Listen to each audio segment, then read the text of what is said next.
পুরান ঢাকার বাবুর্চির রেসিপিতে তৈরি ভিন্ন স্বাদের তেহারি খেতে চাইলে আজকের ভিডিওটি আপনার জন্য। চলুন শুরু করা যাক। প্রথমে ছোট ছোট আলু সিদ্ধ করে খোসা ছাড়িয়ে বাদামি করে ভিজে নিতে হবে। 4 জনের জন্য তৈরি এই তেহারির জন্য 600 গ্রামের মতো মুরগির মাংস 5 মিনিটের মতো ভেজে নিচ্ছি। এরপর গরম তেলের মধ্যে দিয়ে দিলাম কুচি করে রাখা পেঁয়াজ। পর্যায়ক্রমে দিয়ে দিলাম তেজপাতা, এলাচ, দারুচিনি এবং লং।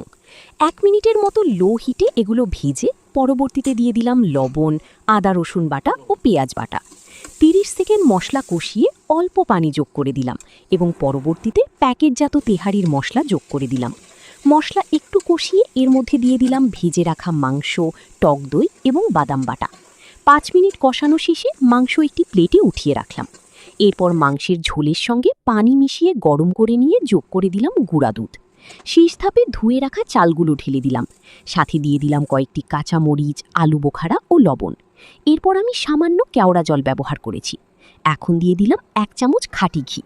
একটু নেড়েচেড়ে ভেজে রাখা মাংস ও ছোট আলু মিক্সড করে দিলাম। এখন দমে রাখার পালা। একেবারে কম হিটে 15 মিনিট দমে রাখার পর তৈরি হয়ে গেল আমাদের কাঙ্ক্ষিত তেহারি।